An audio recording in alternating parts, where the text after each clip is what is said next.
Montana Territory, 1879. The wind snapped hard against the chapel walls, flinging grit across the wooden steps like it was trying to warn her. Zadie Keller stood frozen in a pale blue dress that did not belong to her, the lace collar itching her throat, her gloved hands clenched tight around the bouquet of dried wildflowers someone had shoved into them. The sky above was bruised with clouds, and the air smelled like iron. Inside the chapel, the pews were already half filled. Folks from the nearby ranches, a few dusty miners, and the preacher, all waiting. At the end of the aisle stood Clive Braxton, a man twice her age, once known across the territory as the Widowmaker, the kind of gunslinger who had stopped duels with one shot and a crooked grin. Now his mustache was gray, his right hand trembled slightly, and his eyes, cold and sharp, never left her. Zadie's stepfather, Wendell, stood beside her on the steps. "You know what's at stake," he muttered. "Braxton wipes the debt. You get a roof over your head. You'll be his wife by sundown." Zadie did not answer. Her mother had died 3 winters ago, and Wendell had wasted what little they had left on cards and drink. When the debts came due, Clive Braxton offered a deal. He wanted a young wife. Zadie was 19, quiet and pretty enough. Wendell had agreed before she'd even been asked. She took one step up the stairs. Her boots felt too tight. Then the sound came, hooves pounding fast, cutting through the wind like thunder. A black horse galloped into the clearing, its rider leaning low, long hair flying behind him. The Lakota brave pulled to a hard stop just feet away from the chapel, dust flying up around him. Zadie's heart jumped to her throat. It was him. The man from that night 2 summers ago. His name was Vekiyu Noland. She had never forgotten it, nor the way he had looked at her across the river bend, when she had gotten lost during a supply ride, and he had helped her fix her wagon wheel. They had barely spoken just a few words, but she had remembered how his eyes had held hers, steady and calm, like the rest of the world had gone quiet. Now he was here, eyes locked on her again, his chest rising and falling as he stepped off his horse. "Get back on that animal," Wendell snapped, stepping between them. "You are not welcome here." Vekiyu did not speak to Wendell, he looked only at Zadie. "You do not want this," he said, voice low. "You do not have to do this." The chapel doors creaked open behind them. Clive Braxton stepped out, his hand resting on the butt of the pistol strapped to his hip. "You got something to say, boy?" Clive asked, voice like gravel. "I am not a boy," Vekiyu said, still calm, "and she does not belong to you." Zadie had not moved. Her fingers opened and the bouquet hit the dirt. Clive's lip curled. "This woman is mine by agreement." "She is not property," Vekiyu said, "and she is not yours." Wendell stepped forward, face red. "He's talking like he owns her himself." "I do not own anyone," Vekiyu said. "But I will not let her be sold." The wind picked up again. Clive moved his hand, just a twitch. Zadie barely saw it happen. Vekiyu moved like a storm, breaking loose one blur of motion, and Clive's gun went flying from his hand. Vekiyu had struck it clean out of his grip with a quick swing of the tomahawk at his side. The weapon never touched flesh, but the message was clear. Clive staggered, clutching his wrist. Gasps rippled through the gathering. Wendell stepped back, suddenly pale. Zadie exhaled for the first time in what felt like hours. Her feet moved on their own, down the chapel steps, past the dropped bouquet until she was standing in front of Vekiyu. He looked at her, eyes softer now. "You all right?" he asked. She nodded. "Yes, can you ride?" "Yes." He held out his hand. She took it. They mounted his horse, and before anyone else could move, they were gone, hooves pounding across the prairie, the chapel and Clive Braxton shrinking behind them. They rode until the wind became quiet and the sky opened wide above them. By the time they stopped, the sun had dipped low, and the horizon burned orange. They made camp near the edge of a dry creek. Vekiyu helped her off the horse, kept a respectful distance as she sat down on the earth. He gathered wood without a word, built a fire. The silence between them was not uncomfortable. When the fire was steady, he sat across from her. "You remember me?" he asked. She nodded. "By the river." "I remembered you too."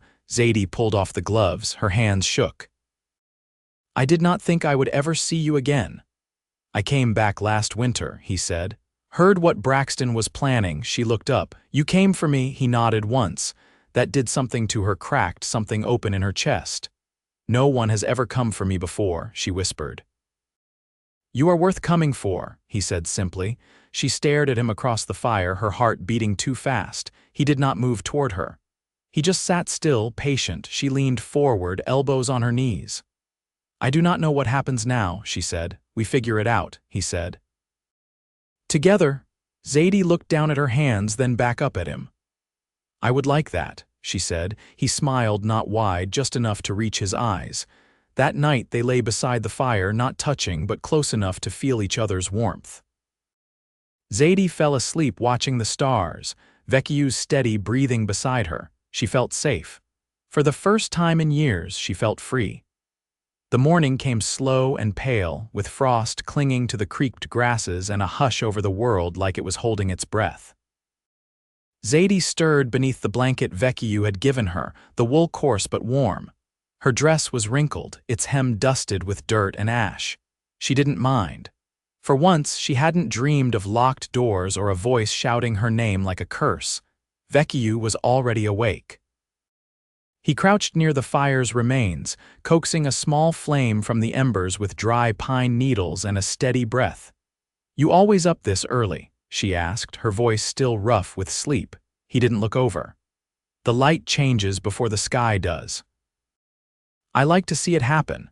She sat up, pulling the blanket around her shoulders. Seems like something a painter would say, he glanced at her then. Maybe, or someone who's lost enough to know not to sleep through peace. She didn't answer right away. The wind was gentle now, tugging at the strands of her hair, lifting the quiet between them. Where are we headed? She asked finally. There's a place west, he said, near the Milk River. My uncle has land there, he keeps horses. Won't be many questions asked. Zadie pressed her hands into her lap. You sure he'll take me in? I wouldn't bring you if he wouldn't, Vekiyu said. She nodded slowly. Then I'll ride with you. They shared a small meal, some dried chokecherries and buffalo jerky Vekiyu had packed in his saddlebag. There wasn't much, but Zadie ate it without complaint. She'd learned long ago not to expect comfort. As they packed the horse, Vekiyu handed her a worn coat lined with rabbit fur. It'll get colder before midday. She slipped it on, surprised at the fit. Was this yours? Was my sister's, he said. Before she passed. Zadie paused. I'm sorry, he nodded once. She was kind. You remind me of her. They rode without speaking for a while, letting the rhythm of the horse carry them over the plains. The trail bent through cottonwood groves and open stretches of grassland that rolled like waves under the breeze. A pair of antelope watched them from a distance, ears twitching before bounding away. By midday, the clouds had thickened, and the sun disappeared behind a layer of gray. Vekiyu led them off the trail toward a rise of land where a stand of junipers clustered against a slope. We'll rest here, he said, dismounting. Zadie slid down carefully, her legs sore from the ride. She sat on a flat stone while Vekiyu checked the horse's hooves. A long silence stretched between them, not uneasy, just waiting. You said your uncle raises horses, she said eventually. He trains them for the agency, Vekiyu answered. Strong animals, he's good with them. Were you raised there? No, I stayed with my mother's people until I was 16, then I went north for a time, but I came back. Zadie picked at a seam on her glove. What made you return? He looked at her, something steady in his gaze. I had things left undone. She didn't ask what. She didn't need to. They shared the last of the jerky and water from his canteen. The wind had picked up again, colder now, threading through the trees. Zadie pulled the coat tighter around her. What happens if Clive comes after us? He won't, Vekiyu said. You sound sure. I know the kind of man who only fights for pride. He lost it in front of a crowd. He won't want to lose again. She believed him. They rode again as the afternoon deepened, the sky threatening snow. By dusk, the land had begun to change flatter, more open, with small stands of sage and rabbit brush dotting the earth. Vekiyu pointed to a low ridge in the distance. There's a homestead beyond that. We'll reach it by nightfall. Zadie was quiet for a long time before she spoke again. What would your people think of me? He didn't answer right away. Then my uncle will judge you by your spirit, not your skin, and the others, they'll watch, they'll wait. But they'll see. Zadie didn't look at him. I'm not sure who I am anymore. You're someone who left what hurt her, he said. That's a beginning. The sun dipped behind the ridge and the last light of the day caught in her hair. Vekiyu noticed but said nothing. By the time they reached the homestead, the stars were beginning to show.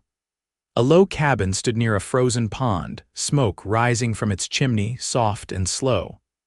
A dog barked once and a man stepped out from the doorway, tall and broad, his face lined from sun and wind. Vekiyu dismounted first.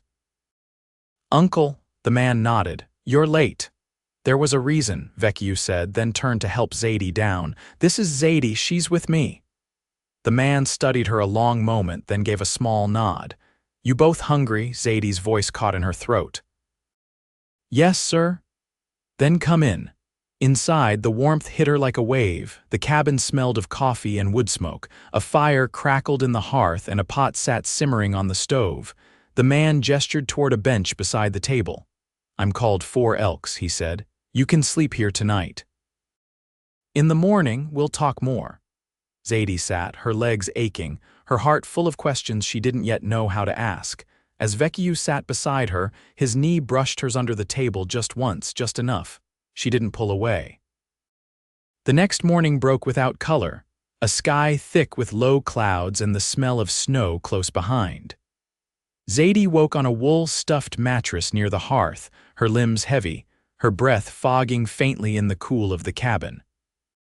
The fire had burned low but not out, and the quiet around her felt different than anything she'd known. Not from fear or caution, but from a kind of stillness she hadn't yet learned to trust. Vekiyu had gone outside before first light. She heard the scrape of a feed bucket, the soft whicker of horses. 4 Elks sat at the table, whittling something he didn't look up from. You rest? He asked. She swung her legs down, her bare feet brushing the braided rug. Yes, sir. He set the knife down without finishing the shape he was carving. You know how to mend harness? I can learn. He nodded once. Good, I don't keep anyone idle. Zadie reached for her boots. Thank you for letting me stay. You came with my nephew. That means something? She paused at that, fingers on the worn leather laces, unsure what to say. When she stepped outside, the air stung her cheeks. The land spread wide and gray, and the horse paddock stretched out behind the barn.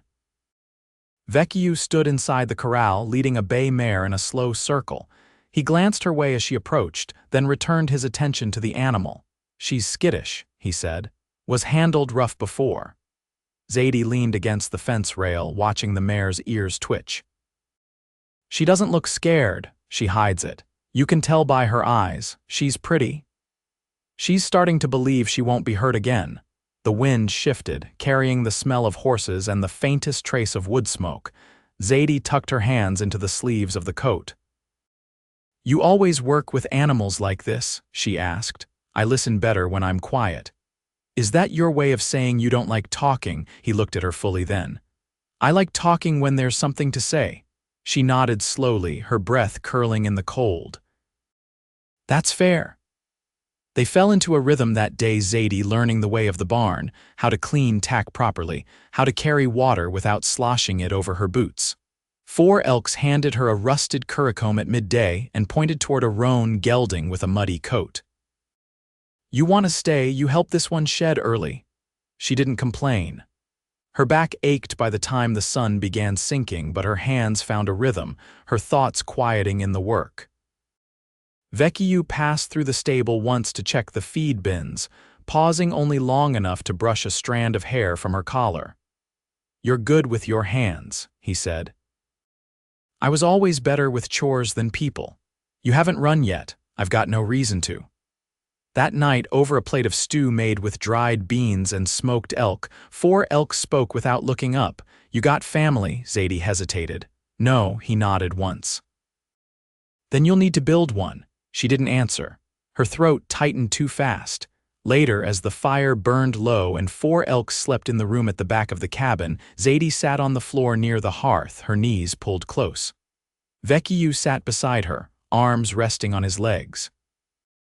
"You ever think about leaving this territory?" she asked. "I did, once. Thought maybe the cities back east would feel different. Did they?"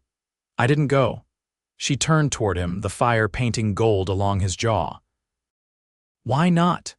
"Because I didn't want to forget my own name to be welcome in someone else's world." Zadie stared at the fire. "I'm not sure I even have a name that matters anymore." He reached over, not touching her, but close enough she could feel the weight of his presence beside her. "You've got one, you just haven't spoken it yet." She looked at him then, her eyes catching his. There was no urgency, no reaching, just the steady truth of his gaze. "I want to stay," she said. He nodded once. "Then stay." She leaned her head against his shoulder. He didn't move. Outside, the snow began to fall. Quiet and soft, like a promise. By the second week, the wind on the homestead shifted. Snow no longer threatened, though it still lingered in the gullies and shaded slopes. The earth had begun to thaw, slow and wet, and the horses kicked up clumps of dark soil as they moved. Zadie had learned to carry herself through the days without glancing behind. The rhythm of the place had stitched itself into her hands and feet. She stood in the paddock now, a worn linen apron tied at her waist, helping 4 elks sort through the feed sacks. He handed her a wooden scoop, his eyes narrowing as he pointed toward the oats. "That one's been chewed," he said. "Field mice." "Take what's good, burn the rest." Zadie crouched, fingers quick and sure. "What do you do when the grain's gone for good? You find something else that fills the belly. There's always something if you know how to look." She nodded, lifting the split sack and carrying it toward the fire pit. Vekiyu passed her on the way, leading a pair of young colts toward the creek. He met her eyes, but didn't speak. He hadn't spoken much the last 2 days, not since a rider had come through the valley. The man had worn a deputy's badge and carried a notice nailed to a board. Zadie had seen it only in passing, but she'd caught the shape of her own name beneath the printed words "missing" and wanted for questioning. The man had asked questions of 4 elks, but he'd answered with little more than a shrug and a hard stare. The rider had left before dusk. Zadie had found Vekiyu by the horse shed that night, oiling his rifle. "Do you think he'll come back?" she'd asked. "If they do," he'd said, "they'll find I'm not as patient the second time." Now, as she poured out the spoiled grain and watched it catch flame, she realized a choice had settled inside her without ceremony. She would not run again. Not now, not from this place and not from him. That evening she stood by the washbasin, scrubbing the last of the soot from her hands. Vekiyu stepped into the doorway, hair damp from the stream, sleeves rolled to his elbows. "I've been meaning to ask," he said. "What did you want before all of this?" She looked over her shoulder. "Before Clive, before Wendell, before everything was taken from you." She dried her hands slowly. "I wanted to be a teacher. My mother taught me to read when I was young. I used to teach the neighbors' boy letters on the porch. Why didn't you keep at it? Nobody hires a girl without a father's name and a preacher's reference, and Wendell never saw the point of books." Vekiyu stepped beside her, setting down a small wrapped bundle on the table. "I found something in the shed," he said. "Thought it might suit you." She unwrapped it carefully. Inside was a primer, the kind used in schoolhouses. The pages were yellowed, edges curled, but the spine held, her hand pressed flat against it. "Where did you get this?" "Left by the last tenant here. My uncle keeps things even when he forgets why." She turned to him, her voice quieter now. "You kept this for me? I thought maybe you'd still want that life or part of it." Zadie looked down, then back up at him. "I want this life. But I'd still teach if I could. There's children 2 valleys south, half white, half Lakota. No one teaches them." "I would," he nodded. "Then come spring, we'll ride there, see what needs doing." She closed the book gently. "You think about the future like it's already been decided." He leaned against the table, arms crossed. "I think about it like it's ours to shape." She stepped closer, close enough that the space between them changed. "What do you want?" she asked. His voice was steady. "You." In whatever way you'll have me. Her breath caught, but she didn't look away. I don't know what kind of wife I'd be. You'd be the kind that doesn't flinch. That's more than most. She touched the edge of his hand. You'd be good to me. I'd be better than good. I'd be true. She didn't answer with words. She stepped into him, her palm resting beneath his collarbone. His heart beat steady against her fingertips. Her forehead touched his. Outside, the wind moved through the bare trees, and the last of the ice cracked in the creek. Inside, they stood still, not in hesitation, but in quiet certainty. She didn't need to be asked, and he didn't need to say it again. They would build something here among the horses and the sage and the thawing earth. It wouldn't be easy, but it would hold, and it would last. The thaw deepened, slow and stubborn, as March gave way to April. The land softened first around the edges, wet gullies, swollen creek mouths, puddles that trembled under horse hooves. Zadie stood at the fence line, watching the wind tease loose the last brown leaves clinging to the cottonwoods.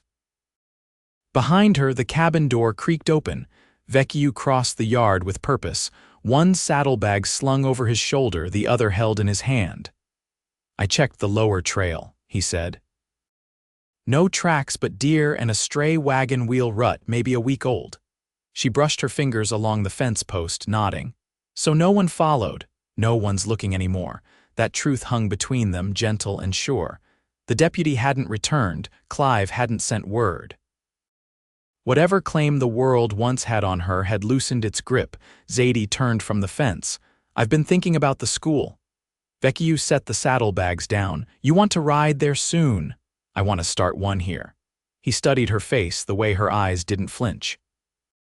You'd teach in Lakota territory? Children don't care about lines drawn on maps. There's no pay. I don't need coin to feel useful. He stepped closer.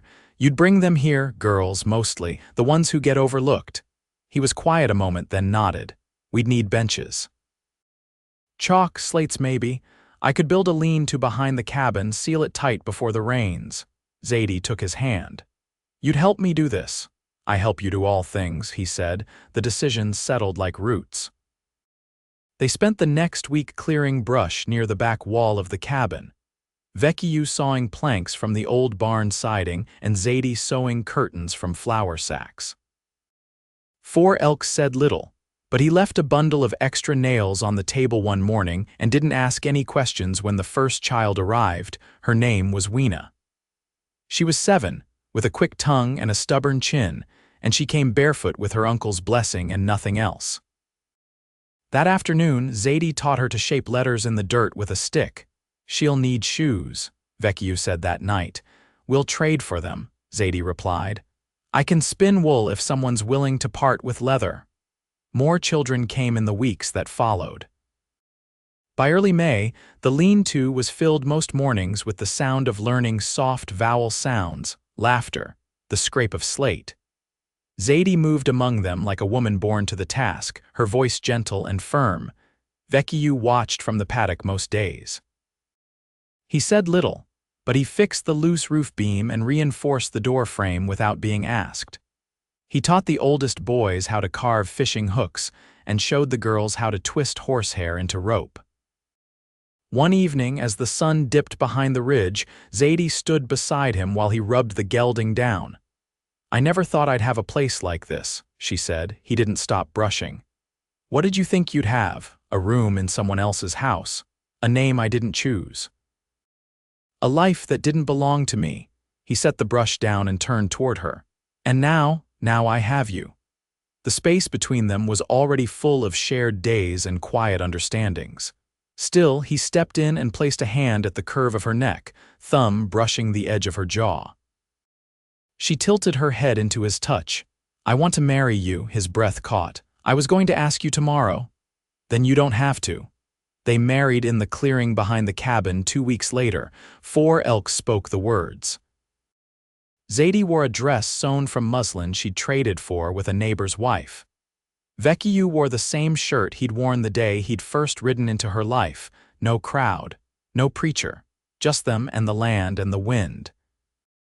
After the vows, they sat with the children beneath the junipers, sharing cornbread and boiled eggs and sweet tea steeped from wild mint. Weena insisted on braiding flowers into Zadie's hair, and Vekiyu let the boys chase him around the paddock until dusk. That night, when the candles burned low and the children were asleep in the loft, Zadie stood barefoot by the window, watching the stars. Vekiyu came up behind her, arms wrapping around her waist. "You're not afraid anymore," he said. "No," she said. "I'm not." He pressed a kiss to the hollow of her shoulder. "I'll stay with you forever," she said. "I already have," he replied. They lay down in the bed they'd built together, the room filled with the smell of pine and warmth and the quiet knowing of two people who had chosen each other not out of desperation, but out of something deep and steady. And the world beyond their door, still wild and wide, waited quietly. Years passed. The school became a proper room with wooden desks and a bell Zadie rang each morning. She taught reading and composition and arithmetic, but also how to speak with kindness, how to hold steady when life pressed hard. Vekiyu trained horses and taught the boys how to move through the land without leaving wounds behind. He carved spoons and saddles and once, a toy boat for a girl who'd never seen the river. They never had riches, but they never lacked. Neighbors came to trust them. Word spread. More children came. And through it all, through storms and lean seasons, through births and losses, they held each other, not tightly, but truly.